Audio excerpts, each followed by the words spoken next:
Hi, we're back again with our April edition of Planetary Calendar.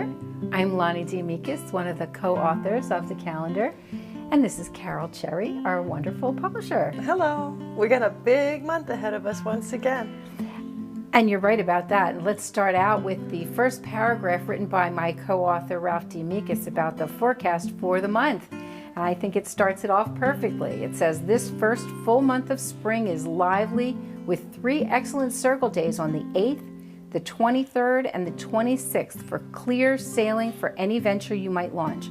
3 more great days, the 2nd, the 9th, and 22nd, require more active steering, but they will also get you where you want to go. I think it's really...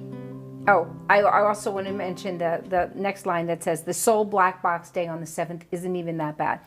I want to mention about how these white circle days either come into being or don't come into being. Those, especially with those 3 that Ralph mentioned, would require a little extra steering, the 2nd, the 9th, and the 22nd. You know, the 2nd could very well have been a white circle day, except for the fact that there's a void of course moon for a good part of the day, just about all of the working day for sure. Which makes us feel sort of directionless, and it's a little hard to focus sometimes during the void of course moon. Exactly, and they're delineated at the bottom of the page with the numbers from starting time and an ending time. And sometimes you'll see them go across days, as in the case of the 9th. It begins on the 9th, but it doesn't end until early in the morning on the 10th. So essentially the whole work day, again, is void of course. And so it may be hard for you to focus or concentrate because the moon is kind of a wanderer. And so if you have, say you have a Mercury in Capricorn, you're very disciplined, you're very methodical, you may be able to start your project on a day like that, even though the moon is void of course, because it may not affect you as much.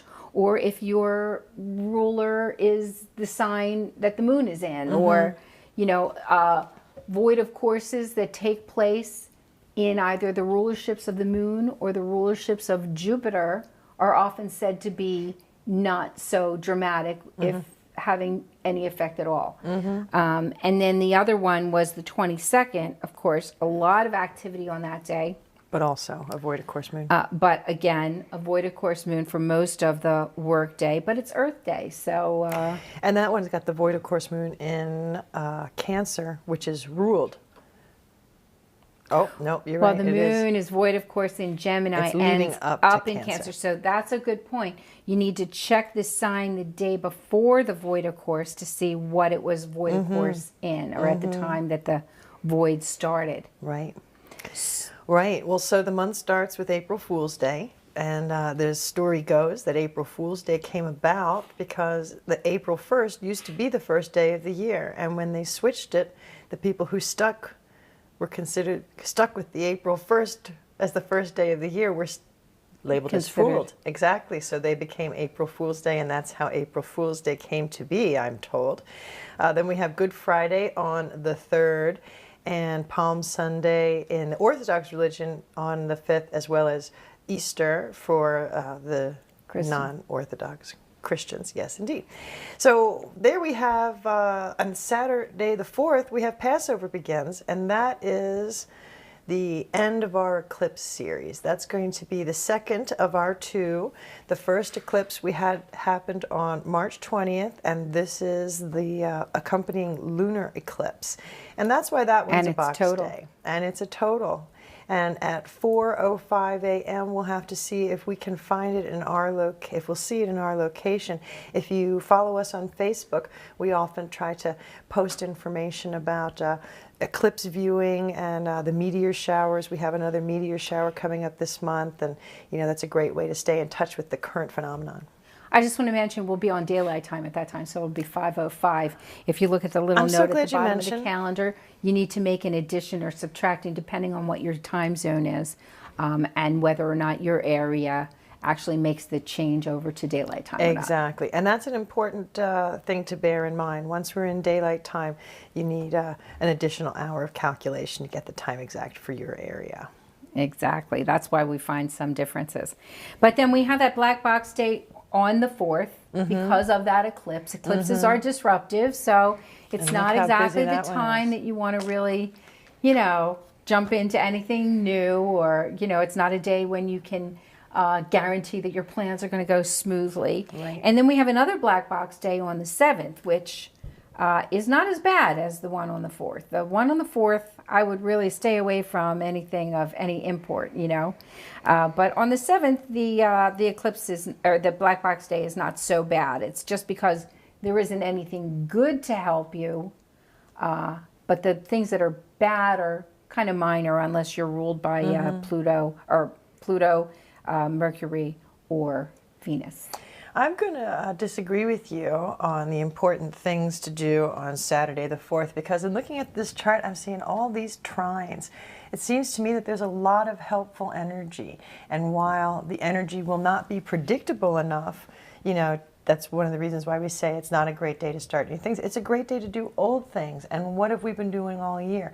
Getting ourselves in line and capitalizing on the gains from last year and moving forward in our desire to be who we came here to be. And we've got the sun almost exactly conjunct with Uranus at the time of the full moon, which, has us open to new things, and Well, it does, but it also has you open to disruption, doesn't it? Well, and oftentimes new things are disruptive, and sometimes that goes along. But very often you can see, I think astrology teaches us in many ways that there is almost always good that comes out of these things. The planets aren't there trying to push us around and punish us.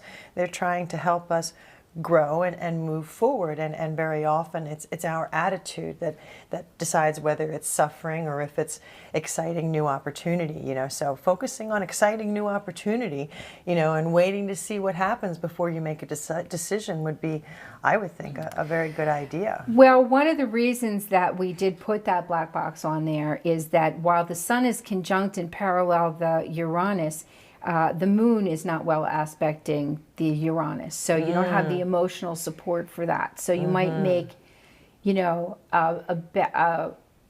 erratic kind of an emotional sort of decision to it. And the only planet that is well in harmony with the moon is Jupiter. So whatever, let's say, mistake or challenge or whatever could come up out of these other, the eclipse, the opposition, sun and moon is already could seem bigger, opposed, so you're not on the same page, kind of a thing. You'd be enhancing that, so that's why we put the black box. And there. I agree with that it's a black box day. I mean, I agree with the turbulence. I totally do. But I'm saying that rather than think whatever happens on this black box day is a bad thing, reserve judgment and wait and see what happens. We also have Mercury and Saturn and Juno making a trine.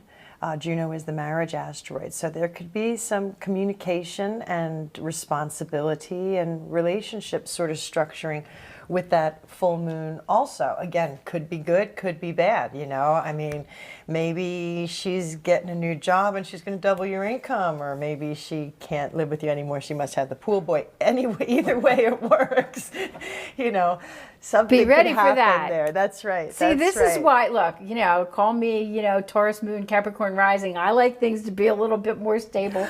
That's why we got that black box there. I agree, but it still could be an important day. Important changes, important change of perspective, I mean, being able to more clearly understand and express the changes that you need and the freedom and things that you need and applying that to your relationship. In fact, that might be why. If you are dealing with your sun and Uranus inspiring personal changes, you got to check with your responsibilities and your partnership to be able to integrate that new personal change if you want everything to stay in harmony. And this really highlights something else that people don't often think about when they're talking about astrology and transits and things like that.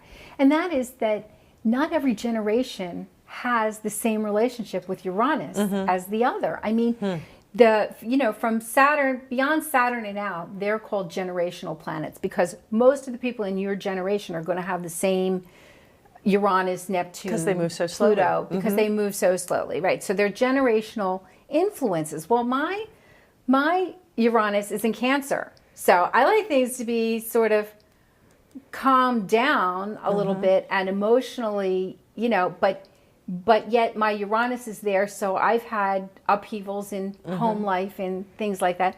So your Uranus is conjunct your sun. So And very close to my Pluto as well. exactly. So And you're Virgo you're in a loves to change. sun sandwich there That's with right. the Pluto on one side and Uranus That's on right. the other side. So people who are born with that Uranus in Virgo, they have sort of a different kind of, well, that's a tool. That's, Of course you things know, change. That's a great thing. Exactly, Yeah. exactly. So it's interesting that everybody's perspective to a particular transit Exactly. could be I mean, different. Uranus and Taurus might be particularly difficult. You know, a planet that wants to change all the time and a sign that never does. Hell you no, know. I won't go. Exactly. Yeah. I mean, so, and that is certainly true. That is certainly true. But at the time of the eclipse, it will be almost exactly conjunct with the sun. And so change will be in the air. And it's personal change. It's not necessarily somebody else coming and saying what you need to do. It's that sun in Aries saying, I want this change, you know, kind of an idea. And that's exciting, I think. Right. And again, this Uranus and Sun conjunction in Aries is that impetuous change thing. So as long as your energy can stay Right. focused and on point, you can use that to your advantage. Right. So that's kind of the main event for the beginning of the month. Mercury is still in Taurus, so communications could be sluggish until the 14th when Mercury enters his favorite sign of Gemini. And interestingly enough, the very next day, Saturn is at its closest approach to Earth. Now, isn't that funny? Last month we had Mars. The month before it was Jupiter at closest approach. So the planets are very close to us. The energy is really there, tugging right at us. It's very interesting. Right, and I don't want to skip by that white circle day on the Indeed. 8th because there are many other reasons why that's a white circle day, but one of the big ones is that Jupiter goes direct. So when that Jupiter energy, Jupiter is one of these externalized planets, just like Mars is. So Mars goes retrograde the least of any planet, and thank goodness, because when you turn your physical energy inward, it's not usually a good thing. Jupiter is the same way. Jupiter is a planet of expansion. So when that goes retrograde, you expand within. Well, that could be mental expansion Spirit. if you use it in the proper way. It could be waistline expansion if you use it in the improper way. So Jupiter works best when because it really wants to direct its energy outward. So I'm very happy that on April the 8th, Jupiter will go direct. I agree. And, you know, also on the 8th, we have Mercury conjunct Uranus. You know, Mercury and Uranus, they are firm, fast friends. You know, that is communication at lightning speed.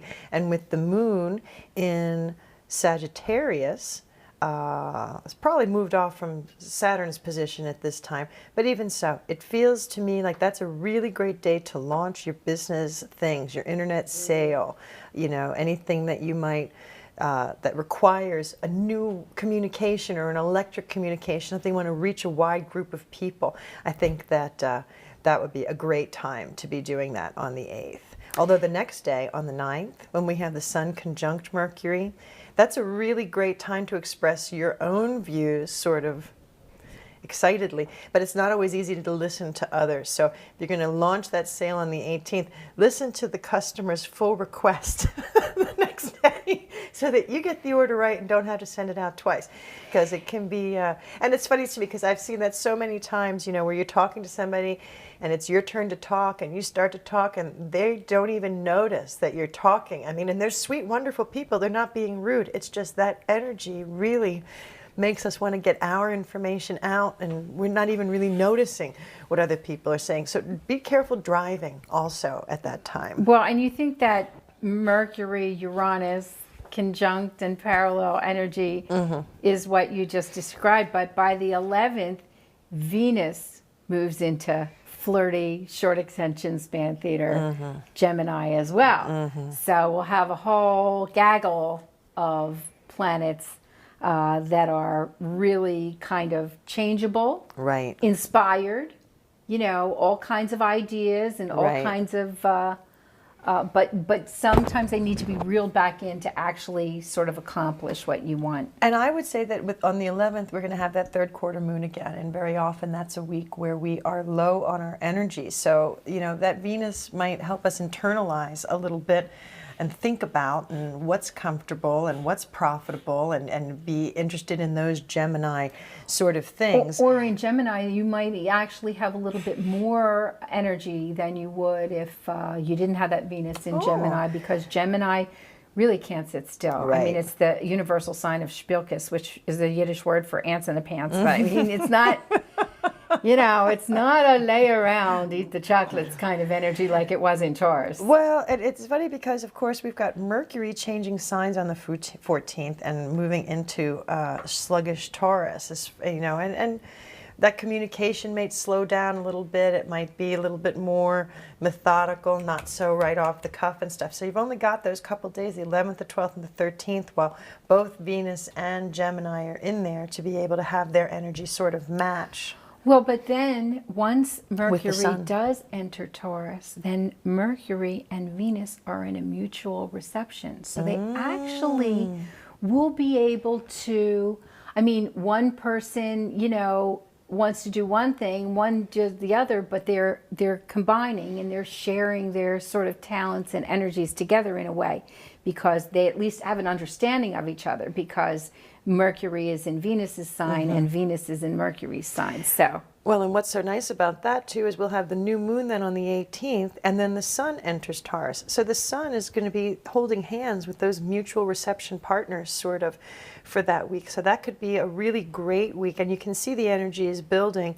On the 20th, we have a couple of those aspects as Jupiter squares Mercury, and then on the 21st, when the Lyrid meteor showers peak, you've got double well aspected Jupiter. That's the day to go to the casino, my friends.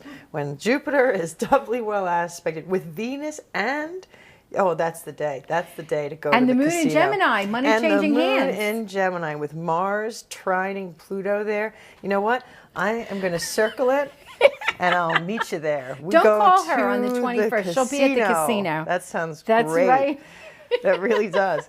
And then the 22nd, we have a lot of energy going on also, with Venus sextiling Jupiter and Mars conjunct with Mercury and Mercury trining Pluto. So there's a lot of energy, there's a lot of excitement and things going on. And then 2 circle days, the 23rd and the 26th.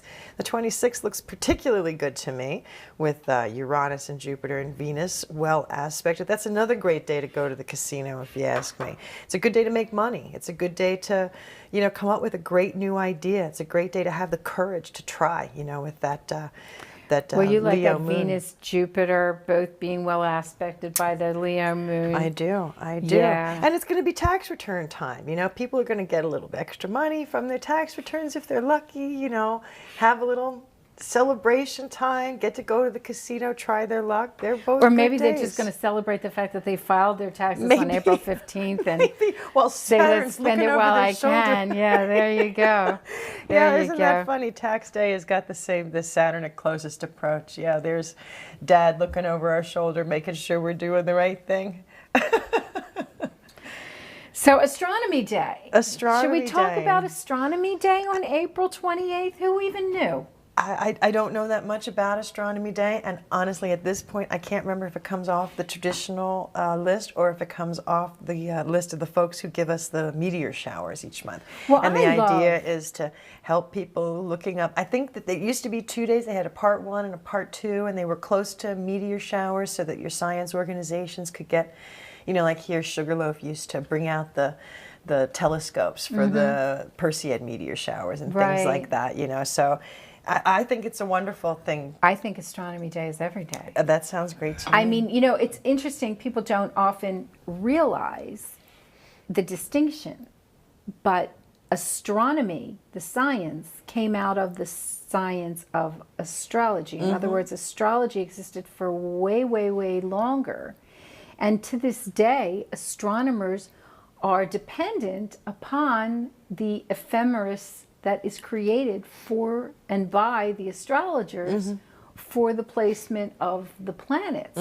So I've got a great app on my Android phone. It's called Google Sky. I don't think it's available on iPhone, but there's a similar something different. But you just launch the app and you just hold it up and you can see the location of all the stars and all the planets. And it really gives you a way to sort of connect with the reality of the fact that, oh, it's there at noon and then it's going to be there. So you're going to look slightly to the south of where the ecliptic is, and you're going to get to see all these planets in real time, which is just brilliant. Those apps are great if you have kids. They love to be able to look up in the sky and say, oh, look what I can see. You know, that V that makes up Taurus in the sky is so close to Orion. It's almost every kid's first constellation really is Orion, and be able to help them grow from there and learn their knowledge. They just delight in it. And when you're out at night and you see a star in the sky, of course it could be a star, it could be a planet, but you know, if you can't recognize it, you don't see the configuration where everything else is falling or whatever, you pull out that app and you aim it at that point in the sky, or your and you planetary learn. calendar.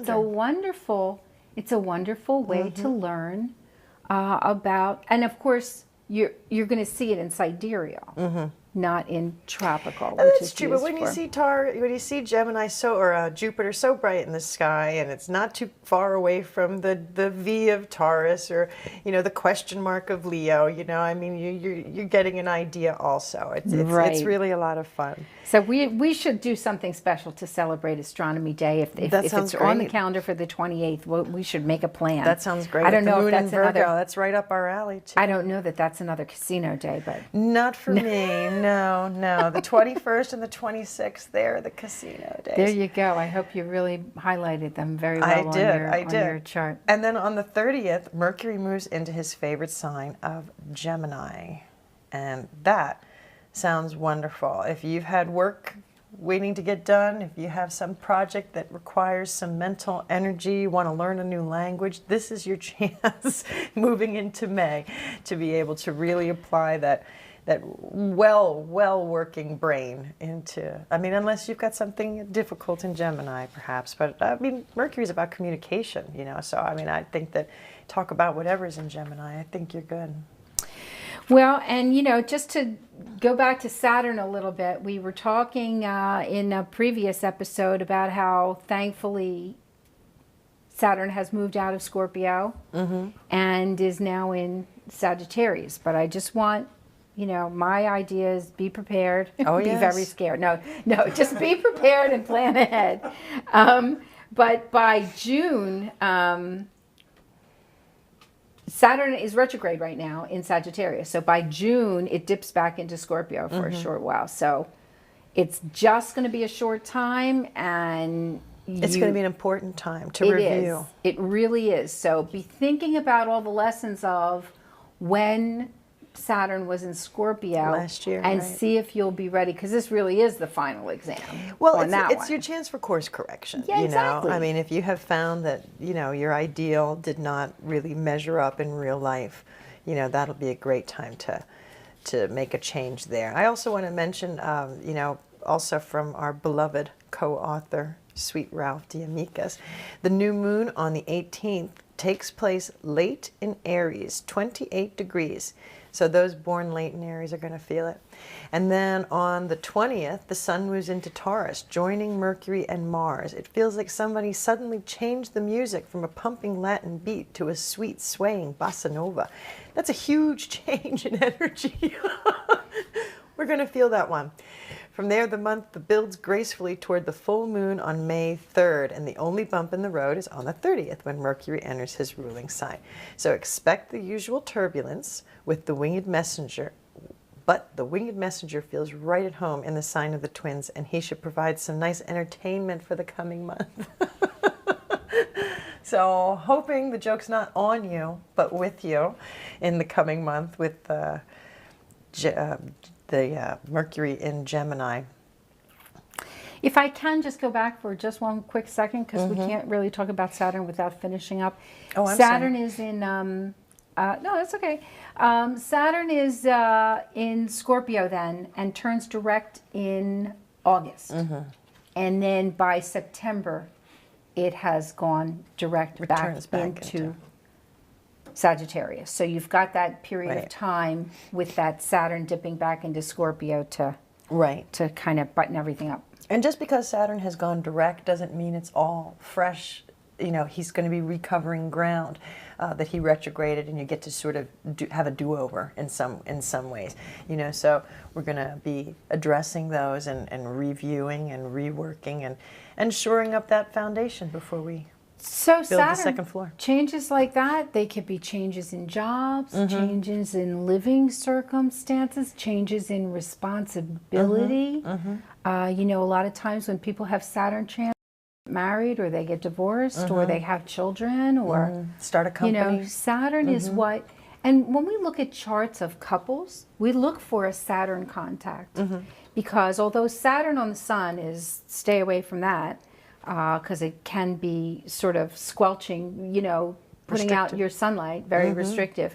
But we want to find a Saturn contact because that's what lends longevity and stability to a relationship. There has to be some kind of Saturn. Somebody has to be the grown-up, and somebody has to be able to live up to the promises and commitments in a relationship. So Saturn, I'm born with Saturn in Libra, so I have a sort of balanced idea about what Saturn can do in life. I mean, I don't feel any less stiff when I get a Saturn transit. So I always make sure I take my magnesium. You have Saturn in Aries. Opposite, right? So if it needs to get done, you better do it yourself. Pretty much. Okay. Okay. All right. All right. Well, so that sounds really good. We're going to have a lovely, interesting month of forward progress, great opportunities to see the Lyrid meteor showers on Earth Day. That sounds perfect, doesn't it? Meteor showers on Earth Day just sounds great. Did we talk about the Jack in the Box? The Jack in the Box. With an electrifying Sun-Uranus conjunction. That was Ralph's brilliant words. Yes, that's Ralph's about the take. full moon total lunar eclipse on the 4th. Well, and we talked about that. I mean, Ralph's take of an electrifying Sun-Uranus conjunction, and it could absolutely be just that. It could be a surprise. It could be a new change of perspective or attitude, or, you never know. You go to a party and see a whole new way of life. Who knows? Exactly. He highlighted the relationship concerns as well, just unexpected things. That's so, right. We talked about that as well. Forewarned is forearmed. I mean, I think that astrology gives you the best tool to plan ahead. Right. When you couple it with numerology, you're unstoppable. But well, there you go. I mean, and the 8th number of the year, and the balance, I think, is something that we're going to be seeing quite a lot of. Yeah, we certainly are. So, of course, you can see other episodes of this show, Planetary Calendar, on www.spaceandtime.com or on our YouTube channel, planetarycalendar.tv. You can connect with us on Facebook and find out more about the upcoming meteor showers, where to look, what's the best time, and learn more about planetary calendars at planetarycalendar.com. So until next time, I'm Lahni. And I'm Carole. Happy stars.